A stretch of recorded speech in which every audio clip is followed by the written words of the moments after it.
स्वर्ग के बाबत ऐसा सुना गया है, मरने के बाबत कहीं स्वर्ग होता है। होता तो होगा, मैं ये तो नहीं कहता कि मरने के बाद मिलने वाला स्वर्ग दुनिया में नहीं है। और मैं आपसे इस बात से भी झगड़ना नहीं चाहता कि जहाँ कहीं देवता रहते हैं और कल्पवृक्ष रहता है और जहाँ मुख रहते हैं वहाँ स्वर्ग नहीं होगा भी, पर मैं तो ज्ञानी हूँ, मैं तो ज्ञानी हूँ, जाऊँगा तब आपको बता दूंगा। लेकिन एक स्वर्ग जमीन पर रहता है, एक स्वर्ग जमीन पर रहता है। कौन सा वाला स्वर्ग है? इसका नाम है गृहस्थ। गृहस्थ को आप क्या कहते हैं? गृहस्थ को मैं स्वर्ग कहता हूँ। अगर कोई बनाने वाला हो तब, बनाने वाला हो तब स्वर्ग हो सकता है, बिगाड़ने वाला हो तब। तो बिगाड़ डालिए ना, फिर बिगाड़ डालिए।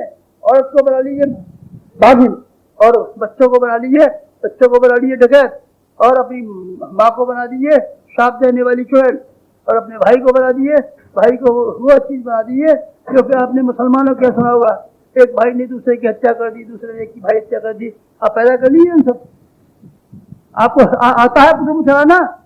जो हम जो कमाते हैं खर्च कर, खर्च के ऊपर लालच, बच्चों के ऊपर खर्च हम करते हैं, इतना खर्च करते हैं, बच्चों पर खर्च करते हैं, औरत पर खर्च करते हैं, तो हम क्या करें? खर्च को ले जाइए, इस खर्च को, खर्च के ऊपर टिका हुआ है सारा दुनिया। तो हम बहुत कमाते हैं, बहुत खर्च करते हैं, बहुत कमाते हैं, बहुत खर्च करते हैं। घमंडी के लिए, घमंडी, घमंडी, बदतमीज के हमने पैसा कमाते हैं, इतना घर पे पैसा खर्च कर दिया, ऐसा मकान बना लिया, अपने बच्चों के लिए हमने मोटर खरीद दिया, अपनी औरत के लिए हीरे की अंगूठी ला दी, तो हम क्या करें? हीरे की अंगूठी ला दे। आपने वो वातावरण पैदा किया, इसमें स्नेह टपकता था, इसमें सौजन्य टपकता था, इसमें शालीनता टपकती थी। उस और आपने कभी ध्यान दिया? उस और आपका मन गया कभी? कभी आपने देखभाल करना उसकी शुरू की? तो फिर मैं आपसे ही कहता हूँ, आप यहाँ से जाइए, यहाँ से जाइए और एक नई दृष्टि रह जाइए, नई दृष्टि लेकर के जाइए। कुटुंब को जंजाल मत कहना, कुटुंब को जंजाल मत कहना, बल्कि कुटुंब को एक बगीचा कहना, बगीचा कहना जिसके लिए आपको माली की तरीके से नियुक्त किया है। आप इसके उपभोग करने वाले नहीं, आप इसके उपभोग करने वाले नहीं। ये बगीचा किसी और का है, भगवान का है। हमारी औरत है, आपको उपभोग करने के लिए नहीं है, ये भगवान की बेटी है आपके लिए। इस बात की आपकी जान पहचान और परख करने के लिए भेजी है कि आप इंसान के साथ में मोहब्बत कर सकते हैं क्या? क्या आप इंसान का सम्मान कर सकते हैं क्या? क्या आप इंसान को आगे बढ़ाने के लिए बढ़ावा दे सकते हैं क्या? आपकी बीवी 9वें दर्जे तक पढ़ के आई थी और आप एमए थे, फिर आपने उसे पढ़ाया? ऐसा पढ़ाया तो नहीं। खाना पकाने के लिए हमने ये कह दिया गर्म खाना खाया करेंगे, और रात को 2 बजे आई तो 2 बजे खाया, तो गर्म खाना न खाते ठंडा खा लेते था तो क्या हो जाता? देवी मंगाराम गर्म खाना खिलाता आपको? बिस्कुट खाते हैं सब, ये क्या दिन का रखा हुआ है सब? ये तो 6 महीने पुराना है देवी मंगाराम का। देवी मंगाराम का तो खा जाते हैं 6 महीने का, और बीवी के ऊपर ये हुकूमत चलाते हैं गर्म रोटी खाएंगे। कोई खा जाइए ना, अंगार खा जाइए ना, गर्म खाएंगे, चलो बेईमान करिए। गर्म से क्या होता है? आप सब गर्म भोजन करेंगे, गर्म भोजन करेंगे, इसी के लिए खत्म कर दिया, इसका सारा दिन इसी के लिए खराब कर डाला। रात को 12 बजे आए तो गर्म खाना खाएंगे, तो गर्म को आप ऐसा कर लीजिए, लकड़ी गर्म करके मुंह में दे दिया कीजिए, बीड़ी मुंह में दे दिया कीजिए, बीड़ी पीते जाइए, रोटी खाते जाइए, सिर्फ बेईमान करिए। ऐसी बुरी आदत है, बुरी आदत है, बुरी आदत है। ऐसी गर्म खाना खाएगी तो क्या बात है? गर्म खाने में, ठंडे में क्या कौन सा हर्ज है? और गर्म में क्या आफत है? हिसाब था औरत को गर्म में चूल्हा जला के बैठा रहना चाहिए, चूल्हा जला के बैठा रहना चाहिए। आप चूल्हा जला के गर्म खाने के लिए उसका सारा दिन, उसका सोना, उसका जगना, उसकी शिक्षा, उसकी क्रिया कुशलता वो कहाँ चली गई? ये सब सारे दिन खाना पकाना चाहिए, खाना पकाना चाहिए। ये दाम्पत्य जीवन है, इसको गृहस्थ जीवन कहते हैं, इसको सहकारिता कहते हैं, इसको स्नेह कहते हैं, इसको स्वप्न कहते हैं, इसको क्या कहते हैं? वो चीज जो कि मालिक जानवरों के साथ में व्यवहार करते रहते हैं। ये मालिक और जानवरों का व्यवहार है, ये मालिक और दासियों का व्यवहार है, इसमें समानता का व्यवहार नहीं है। 9वें दर्जे तक आपकी बीवी पढ़ करके आई थी, फिर आपने क्यों नहीं पढ़ाया? एमए थे और आपको घर में रहने के लिए 12 घंटे मिले और 6 घंटे रोज बेचारे की नींद खराब करते रहे। उसकी नींद खराब करने में 4 घंटे तो आपको मिल गए टाइम, और इसी को 1 घंटा पढ़ाने को टाइम नहीं मिला। 1 घंटा पढ़ा दे तो आप तक भी हो जाती है, नहीं हो जाती? हिसाब उसके तो हमने पंख काट के रखे हैं, और कहीं नौकरानी हो जाएगी तो हमारे सिर पर काटने आवेगी, फिर वो हमसे सीधे मुँह बात भी नहीं करेगी। इसलिए कह रही थी हम पढ़ाऊंगा, तो हमने तो फौरन मना कर दिया, नहीं खबरदार, औरतों को नहीं पढ़ना चाहिए, औरतों को घर से बाहर नहीं निकलना चाहिए। क्यों? तो आपको उसके हो जाएंगे ना पंख। मुर्गी के पंख काटते हैं कि नहीं काटे आपने? इंसा अभी तो नहीं काटे, तो आप काट देना। और क्या पाला है? कबूतर पाला है ना आपने? हाँ, कबूतर भी पाला है, तो कबूतर भाग गया था, हाँ गुरु जी ये तो है, हमको भाग जाएगा तब, तो आपने उसके पंख काट दिए। हाँ गुरु जी, जैसे जैसे कबूतर बड़ा होता जाता है उसके पंख काट दिए जाते हैं ताकि उड़ने पा रहे। और आपने बीवी के पंख काटे कि नहीं काटे? हाँ सर, बीवी होशियार हो गई तब, बीवी कमाने लगी तब, बीवी बराबरी की हो गई तब तो हमारे खबर लेगी। अब बेटा ऐसे ही करना, उसके पंख काटते रहना, सिराक मत बनने देना। कभी स्वावलंबी हो जाए, कभी शिक्षित हो जाए, कभी योग्य हो जाए और आपकी बात का जवाब देने लगे, आपने पंख काटेंगे नहीं। अच्छा काट तो दिए मैंने, काट तो दिए। फिर मैंने ये कहा था कि इसको साहब पढ़ाई लिखाई के हम खिलाफ हैं और हमको नौकरी तो नहीं करानी है, हमको ये तो नहीं कराना, इसलिए क्यों पढ़ना चाहिए। अपनी नीयत को नहीं कहते, अपनी शक को नहीं कहते, अपने अविश्वास को नहीं कहते। आप नंगे नहीं होंगे क्या? नंगे हुए, नंगे हुए, वजह क्या है? इसमें आप शिक्षा का रोकथाम करते हैं, इसलिए आप बीवी को पढ़ने नहीं देना चाहते, क्या वजह क्या है? वजह है आपका अविश्वास, वजह आपका अहंकार, वजह है वो आपकी मान्यता नहीं जिसको सिद्धांतों की आप लपेट ले लेते हैं। सिद्धांत है इसमें कोई? शिक्षा बुरी बात है? शिक्षा बुरी बात है तो आपने बेटे क्यों पढ़ाए? शिक्षा बुरी बात है तो बेटे क्यों पढ़ाते? शिक्षा बुरी बात है तो आप भाई क्यों पढ़ा रहे हैं? शिक्षा बुरी बात नहीं है तो आपने बीवी को कैसे मना कर दी? इसे हम तो नहीं पढ़ाना चाहते और औरतों घर में रहना चाहिए, औरतों को नहीं पढ़ना चाहिए। तो आप यही तरीके हैं, यही दृष्टिकोण है दाम्पत्य जीवन का। इसी दृष्टिकोण को रखते हुए आप अपनी धर्मपत्नी का प्यार खरीद लेंगे, उसका एहसान खरीद लेंगे, उसकी सद्भावना खरीद लेंगे। आप दबोच सकते हैं और दबोच करके उसका श्रम से फायदा उठा सकते हैं, बस। आप उसके शरीर से फायदा उठा सकते हैं, बस। आप उसके शरीर का फायदा उठा सकते हैं, बस। आप उसके पसीने का फायदा उठा सकते हैं, बस।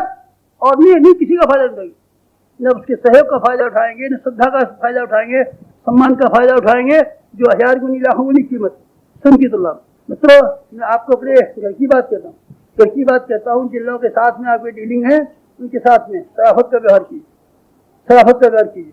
शराफत के व्यवहार करने का मतलब सिर्फ एक होता है कि आप उनको शालीनता सिखाएं, उनको आप सज्जनता सिखाएं, उनको आप शराफत सिखाएं, उनको आप शोध बनाएं, उनको आप स्वावलंबी बनाएं, उनको आप गुणवान बनाएं। अगर आपने ये निश्चय कर लिया होगा तो फिर मैं कहता हूँ आप एक सफल गृहस्थ होंगे। तो क्या मिलेगा? पुण्य। मैं कहता हूँ आपसे पुण्य मिलेगा आपको। आप जब घर में प्रवेश करेंगे तो आपको ये मालूम पड़ेगा हम स्वर्ग में प्रवेश करते हैं, हम शांति के लोक में प्रवेश करते हैं। अब आप ये प्रवेश करेंगे कि हम देवताओं की दुनिया में प्रवेश करते हैं। आपको देवताओं की दुनिया आप छोटे से गृहस्थ हैं, इसमें आपकी बीवी रहती है, इसमें आपकी माता जी रहती हैं, इसमें आपका छोटा भाई बहन रहते हैं, इसमें 3-4 बच्चे रहते हैं। आप देखेंगे कैसा सुंदर गृहस्थ है। पैसे की तंगी है तो हम क्या करें? पैसे की तंगी है तो रखिए पैसे की तंगी से। आप रूखी रोटी तो खा सकते हैं ना, आप नमक तो खा सकते हैं ना। इसे हम कमजोर है, पैसे की दुहाई मत दिया कीजिए, बार बार पैसे की दुहाई मत दिया कीजिए कि हमारा कुटुंब को पैसा होता तो हम अच्छा कहे जाते। पैसे का दुहाई देंगे तो मैं आपको केनिया के मसाइयों का किस्सा सुना लगूंगा। अभी केनिया के सज्जन बैठे हुए थे, केनिया में हमारा जाना हुआ है। मसाई नाम की कौम रहती है वहाँ, बिल्कुल नंगे धड़ंगी औरतें तो अभी कमर पर वो लपेट लेती हैं पत्तों का जैसा, मोरों के पंख जैसा, और उनके चिड़ियाओं के पंखों का, बड़े बड़े लंबे पंखों के इलाके की टांगों को लपेट लेती हैं, मरतब में नंगे भी रहते हैं, कई वो भी पत्ते लपेट लेते हैं। लेकिन जब वो ओलंपिक खेलों में गए तो वो 7 गोल्ड मेडल जीत के लाए। एक उसको छलांगने में, एक दौड़ने में, एक उछलने में, ऐसे 7 गोल्ड मेडल के लेके आए। तो ओलंपिक खेलों में कि वहाँ के व्यवस्थापकों को ये कायदा बनाना पड़ा कि गोल्ड मेडल किसी भी मुल्क को किसी भी हालत में 3 से ज़्यादा नहीं मिलेंगे। केनिया वाले साथ लेकर के आए। केनिया वाले नंगे रहने वाले जिनके पास न मकान है, जिनके पास घर है, लेकिन ताकत में क्या कहूँ मैं आप, ताकत में उनके यहाँ ऐसा रिवाज है कि जो शेर मार के ले आता है शादी उसकी होती है। जो शेर मार के नहीं ला सकते वो सब कोरे फिरते रहते हैं। एक मर्द की 8-8 औरतें, 20-20 औरतें, लेकिन बाकी सैकड़ों आदमी मारे फिरते हैं, हमारी शादी नहीं होती। तो कुछ सास ये तलाश करती है कि शेर मार के कौन लाएगा। मसाई जिनके पास न बंदूक होती है, न तीर होता है, न तमंचा होता है, जिनके पास धनुष्माण होता है, केवल भाले होते हैं। भाले भी ऐसे फूल कि जिस पर केवल मात्र लोहे का फल लगा हुआ होता है। शेरों के मोहल्ले में, शेरों के इलाके में रहते हैं, उनको पता रहता है शेर कहाँ है। ढेला फेंकते हैं, ढेला फेंकने के बाद में शेर जब काटने के लिए आता है तो गुत्थम गुत्था हो जाते हैं। उसी भाले से उसकी शेर को मार के और उसकी पूंछ पड़ के मरे हुए शेर को अपनी सास के दरवाजे पटक देते हैं। ऐसे होते हैं मसाई। पैसा नहीं है,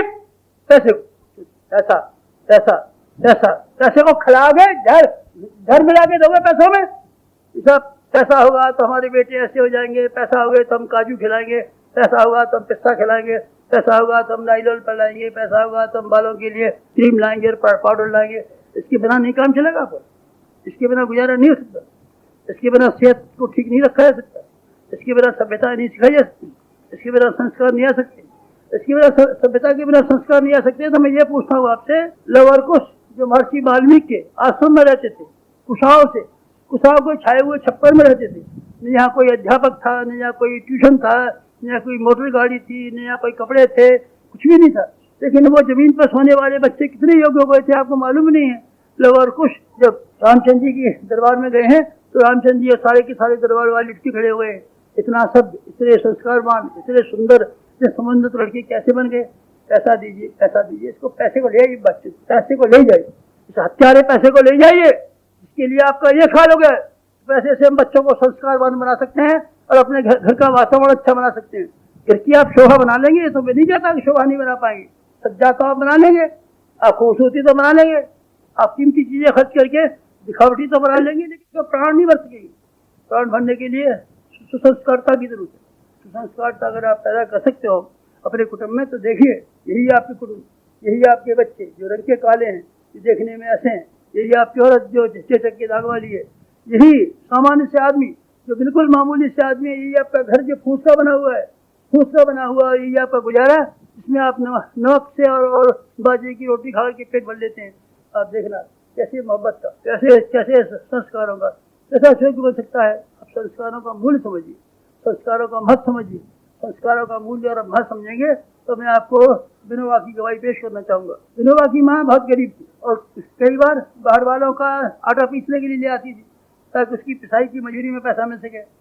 चक्की पीसती जाती थी, उसमें से चने और बाजरी, उन दिनों महाराष्ट्र में ज़्यादा थी, बाजरी पीसती तो बाजरी और चने के टुकड़े उछल उछल के अलग जा पड़ते। कई बार विनोबा चुपचाप बैठे रहते और जो चने नीचे गिर पड़ते उसको उठा के खाते रहते पेट भरने के लिए। नाश्ता नहीं मिलता था। मैं विनोबा की बात कहता हूँ, विनोबा की बात कहता हूँ। लेकिन विनोबा जैसा अभावग्रस्त गरीबी में रहने वाले और शायद कुटुंब आपको मिले होंगे, लेकिन वो उन कुटुंबों में उन्होंने 3 ब्रह्मज्ञानी पैदा किए। तीनों, उसकी माँ ने कहा मैं 3 ब्रह्मज्ञानी पैदा करूंगी। एक का नाम विनोबा, एक का नाम विठोबा, एक का नाम बालकोबा। तीनों के तीनों ही ब्रह्मचारी, बाल ब्रह्मचारी, तीनों के तीनों संत, तीनों के तीनों योगी, तीनों के तीनों ही देश के लिए समर्पित। तीनों के दिमाग में कभी ब्याह का ख्याल नहीं आया, शादी ख्याल नहीं आया। ये किसकी बता रहा हूँ मैं? मदारसा की बात नहीं बता रहा हूँ, मैं विनोबा की माँ की बात बता रहा हूँ। मैं मदारसा की बात पुरानी हो गई, वो बात पुरानी हो गई। लेकिन बच्चों को आप अपनी बच्चों को विनोबा नहीं बनाना चाहते। आप इनकम टैक्स का अफसरी बनाना चाहते हैं, आप पुलिस का दरोगाई बनाना चाहते हैं, आप अपने बेटे को वकीली बनाना चाहते हैं जो हजारों आदमी के दिमाग खराब करे। झूठी गवाही, सच्चे को फंसा दे और झूठे को छोड़ा दे। आप यही पुलिस का दरोगा बनाएंगे ना? हाँ साहब, हमने तो अपने लड़के को इंजीनियर बना दिया है। क्या करता है इंजीनियर? एक आध महीने में एक आध बैगन लोहा खा जाता है, एक आध बैगन आपका ये खा जाता है, सीमेंट खा जाता है। इतना खाता है बेटा आपका? हाँ साहब, हमारा बीई है। बीई क्या करता है? सिविल इंजीनियर है। सिविल इंजीनियर क्या करता है भाई साहब? क्या बताए? अभी 2 वर्ष हुए, 2 वर्ष में देखिए हमारा मकान भी बन गया, पुराना कर्जा भी चुका दिया, अपनी औरत के लिए हीरे की अंगूठी भी खरीद लाया।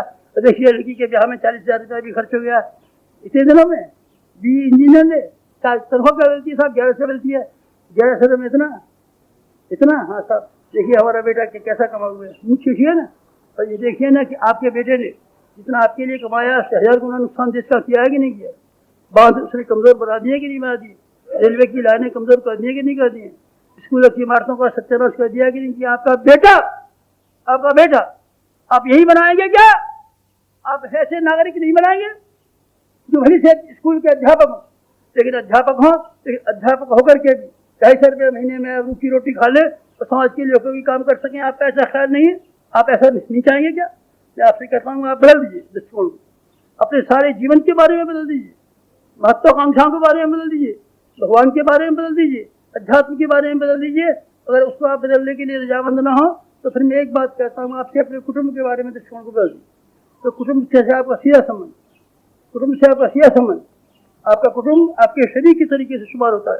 आपके हाथ की उंगलियां, आप कौन है बताइए जरा? आप तो हम दिमाग हैं, नहीं हृदय। चलिए आप हृदय है, दिमाग में जो कुछ भी हो। उंगलियां आप तो नहीं, आप नहीं, उंगलियां नहीं, सब हमारी उंगलियां, ठीक है। लेकिन आपका जिस तरीके से उंगलियां आपकी हैं उसी तरीके से कुटुंब के मेंबर भी आपके। आपकी प्रसन्नता, आपकी खुशहाली, आपकी शांति, आपकी उन्नति, आपकी तरक्की, ये सारी की सारी चीजें आपके कुटुंब के साथ में जुड़ी हुई। आपको क्या क्या शिकायत है? उनको सब टेंशन की शिकायत है। टेंशन किसे कहते हैं? टेंशन वो जिसे कहते हैं जिसमें दिमाग पर तनाव रहता है और नींद नहीं आती है और दिमाग गर्म रहता है। ये मालूम पड़ता है आपके घर में टेंशन को दूर करने वाला लुब्रिकेटर नहीं, आपके अंदर वो चीज़ नहीं है इससे आप सारे के सारे जमाने में हैरान होने के बाद में, गाली खाने के बाद में, लड़ने झगड़ने के बाद में कभी आप आए होते और अपने घर में प्रवेश किया गया होता, सारी की सारी मुसीबतों को खो करके आप ऐसी चैन में सो गए होते। ऐसा साज मिला नहीं। ये गलती न केवल आपने की है, लेकिन यूरोप की दुनिया ने, जिनको हम सभ्य लोग कहते हैं, सुसंस्कृत लोग कहते हैं, मालदार लोग कहते हैं, उन्होंने ये गलती आपसे भी ज़्यादा की।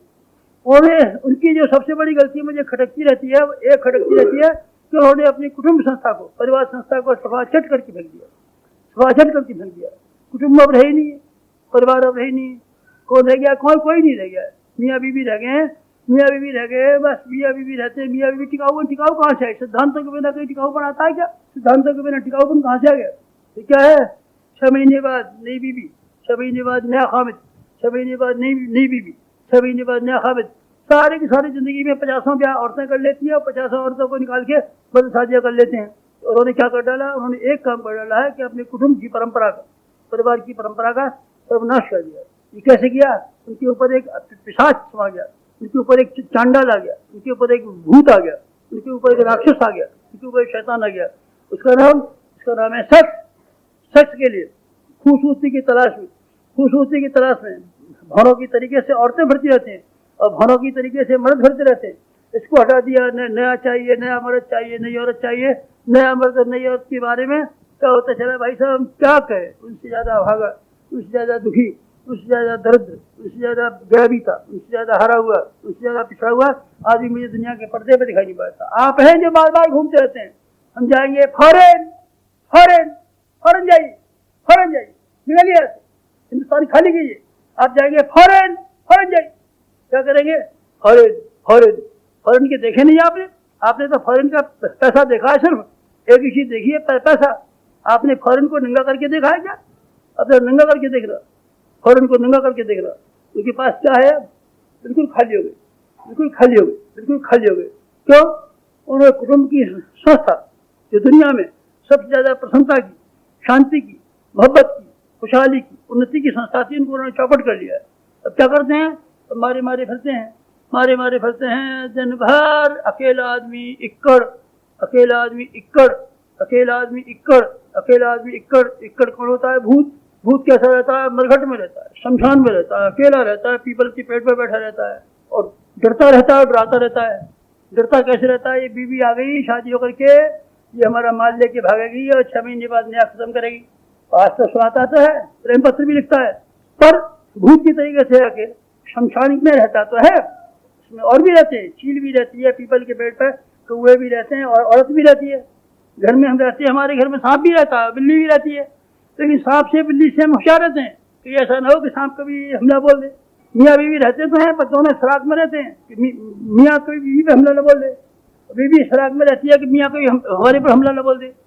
इससे आदमी इक्कड़ आदमी को सेक्स की कमी है? कोई सेक्स की कहीं पड़ती है क्या? और मोहब्बत की कहीं पड़ने की वजह से यूरोप का क्या होगा और अमेरिका का क्या हाल हो गया। रात को ट्रंक्विलाइजर की गोलियां खा के सो, नींद आती है, नींद तो गायब ही होगी। यूरोप और अमेरिका में से नींद की गायब होगी। आप अखबारों में रिपोर्ट पढ़िए ना जरा, कितना ट्रंक्विलाइजर खर्च होता है। रात में नींद पाने के लिए आदमी तरसते रहते हैं, एक गोली, दूसरी गोली, तीसरी गोली, तब कई घंटे 2 घंटे झपकी आती है जो दिमाग गर्मी बना देता है। और क्या होता है? और भाई साहब थकान के लिए क्या करते हैं? सारे दिन बियर पीते रहते हैं। पानी के बाद में फिर बियर, टेंशन, दिमाग का टेंशन, शरीर का टेंशन, काफ़ी। ऐसा चाय में क्या रखा है? काफ़ी लाइए, काफ़ी पीने के बाद में भी नहीं बना तो क्या करें? वो लाइए, क्या बियर लाइए, बियर के बाद नहीं मिला तो रम लाइए, उसकी लाइए। सारे दिन शराब पीते रहते हैं, रात को ट्रंक्विलाइजर की गोलियां खाते रहते हैं। तभी जब मन बेचैन होता है, फड़कता रहता है, तो कुछ ऐसी चीज देख लेते हैं जो लुभावनी हो, सुंदर कहीं देखा? बच्चा उनके बच्चा कहाँ है? उनके बाप है, उनके कहाँ से है बाप? एक लड़के से पूछा आपके पिताजी का नाम क्या है? तो लड़का बोला कौन से नंबर के पिताजी? 18 नंबर के पिताजी के 14 नंबर के पिताजी, 14 नंबर के पिताजी मरा साला तो मरे मरे। 14 नंबर का पिता, 14 नंबर का पिता का क्या नाम था? 14 नंबर के पिता का तो नाम हमको नहीं मालूम है, 6 नंबर के पिता का नाम मालूम, और 11 नंबर का 11 नंबर का हमें क्या पता है 4 नंबर का। इनका मित्रों कुटुंब गंवा दिए, मित्रता गंवा दी। आपकी स्त्री अच्छी है। आपकी स्त्री को हमने एक बार देखा था, हम आपके यहाँ आए थे तो आपके घर पे वो लंबी नाक वाली औरत थी, तो आपकी स्त्री है। आप कौन सी औरत की जिक्र कर रहे हैं? 11वें नंबर की औरत क्या 6वें नंबर की औरत? साहब जो लंबी नाक वाली 2 औरतें थी हमारी, एक 6वें नंबर की भी औरत की लंबी नाक थी, एक 19वें नंबर की लंबी नाक थी। आपको किसकी जिक्र कर रहे हैं? नहीं साहब ऐसी गोल गोल नाक की 8वें नंबर की थी और 14वें नंबर की थी। तो क्या हुआ? सब निकाल के भागी नहीं रखनी। अब यही करेंगे क्या आप? रात को जब आदमी कोमल देखने के लिए आते हैं तो कला कहाँ से लाए, कोमल कहाँ से लाए? आदमी को वहाँ जाना पड़ता है। कहाँ जाना पड़ता है? जिसको कैबेरा डांस कहते हैं। पहले कवि थे, कठपुतलियों के नाच होते थे, फिर कोई आ गया सिनेमा के नाच होते थे, कभी ऐसे होते थे, कभी एक्टिंग अभिनय होते थे। फिर अब इससे कम में गुजारा नहीं होता, तो औरतों को अपने कपड़े उतार देने चाहिए, मर्द नंगी होकर के स्टेज पे नाचना चाहिए। उससे थोड़ी सी कोमलता, थोड़ी सी ललक बुझती है, उससे थोड़ी सी राहत मिलती है। साहब आज तो जरा सुंदर सा देख के आए, आज तो जरा खुशहाली से देख के आए, उस वक्त तो चेहरे पे मुस्कुराहट दिखाई पड़ती है। सारे का सारा चेहरा मनहूस जैसा चेहरा। क्यों? आपने उस चीज को घुमा दिया लोगों ने, जिसको हम परिवार कहते हैं। परिवार घुमा दिया। यूरोप के हाथ से परिवार चला गया, यूरोप के हाथ से परिवार चला गया। तो यूरोप के हाथ में क्या है? अमेरिका के हाथ में क्या है? अमेरिका के हाथ में परिवार के नाम पर है सेक्स। सेक्स कहते हैं? सेक्स कहते हैं मरघट को सेक्स कहते हैं। इसमें आदमी भूत रहते हैं, इसमें प्रेत रहते हैं, इसमें पिशाच रहते हैं, इसमें चुड़ैलें रहती है, इसमें चंडालें रहती है, जिसमें डाकिनें रहती हैं, इसमें हत्यारें रहती हैं। इसका नाम क्या है? इसका नाम है सेक्स। अब चले जाइए नंडियों के मोहल्ले, सेक्स इसे कहते हैं। तो आप वही छोड़ेंगे सेक्स? आपका विवाह जो होगा सेक्स के लिए भी होगा। आप लड़की का फोटो देख करके शादी करेंगे, क्या चीज देखेंगे फोटो में हम देखेंगे कट कैसा होता है? कट साहब ऐसा होता है, सिनेमा में जब भर्ती लड़कियां की जाती है एक्ट्रेस, तो उनका कट देखा जाता है, रंग के कट। अरे साहब आप रंग के लिए बैठे, रंग की नहीं कहते, तो कट की बात कहते। कट फिर समझाइए। कट ऐसा है ना कि ऐसे होनी चाहिए, और इधर का होना चाहिए, और होठ ऐसा होना चाहिए, और या जरूरी नहीं पड़नी चाहिए, ऐसा होता है कट। अच्छा, तो आपकी मम्मी का कैसा है कट? मम्मी का तो अच्छा नहीं करेगी। तो आपकी मम्मी को आपका बाप निकाल देता, ऐसा हम तो देखेंगे कट देखेंगे। ये कौन है? ये बेहुदे। कौन से वाले? जो शादियों के लिए हमारा बाप को नहीं देखना चाहिए और हमारी माँ को नहीं देखना चाहिए। हम लड़की को देखेंगे और हम देख के पसंद करेंगे, तो आप क्या करेंगे पसंद? मुझे बताइए ना। उनका चेहरा देखेंगे और शक्ल देखेंगे, उनका शौकपन देखेंगे, शौक से शादी करेंगे। और यही बात आपकी बीवी के मन में आ गई, तब आप अपनी नाक दिखाना था, आप अपने कान दिखाना नहीं, बंदर जैसा मुंह लिए बैठे और औरत को देखते फिरते। साले मारे जो जूतों के मारे औरत को सब पता चल गया कि खूबसूरती दुनिया में सब चीज है, तो तेरे जैसे बेहुदे को एक कौड़ी की 3 बेच देगी और दूसरा को याद ढूंढ लेगी। साहब हम तो शक्ल देखेंगे, आप ही हो गए बादशाह, और कोई बादशाह नहीं है। औरतों के मन नहीं होता, औरतों के दिमाग नहीं होता, औरतों की अकल नहीं होती, औरतों की भाषा नहीं होती। औरतें आपको झर दे करके भाग नहीं सकती है। जैसा खूबसूरत औरतें लाएंगी तो मैं कहता हूँ आपको झर नहीं देगी तो गला दबोच देगी। गला नहीं दबोच देगी, बच्चे आ गए तो अलग। ये कोशिश करेगी कि बेहुदे से पिंड फाड़ में खूबसूरत यार तलाश कर, शक्लें देखते रहते हैं, सेक्स को विस्तार करते हैं, परिवार का आधार सेक्स को बनाना चाहते हैं, ब्याह करना चाहते हैं, आप इस आधार पर करना चाहते हैं, खूबसूरती पर करना चाहते हैं, सुख औरतें ढूंढना चाहते हैं। आप इस तरह से बसाएंगे क्या गृहस्थ? ऐसे मत बसाइए, गृहस्थ को ऐसे विकसित मत कीजिए। गृहस्थ के पीछे सिद्धांतों का समावेश कीजिए। गृहस्थ जीवन, जिसको हम पारिवारिक जीवन कहते हैं, इसके साथ में शालीनता को समन्वय कीजिए, शालीनता को विकसित होने दीजिए, शालीनता को आधार बनाइए। अगर आपने ये बना लिया तो मैं फिर एक बात कह देता हूँ, आपको मरने के बाद स्वर्ग मिलेगा कि नहीं मिलेगा मैं नहीं जानता, लेकिन आपको इसी संसार में रहते हुए स्वर्ग का जीवन, शांति का जीवन, मोहब्बत का जीवन और प्यार का जीवन माने की पूरी सुविधा मिल जाएगी। इसी जीवन में आप कम कमाते हैं तो क्या, ज्यादा कमाते हैं तो क्या। आपको कुछ ऐसी कीमती बातें बताना चाहता था जो मैंने गृहस्थ होकर किए। बाबा जी हो गए नहीं, बाबा जी तो मैं कभी हुआ ही नहीं।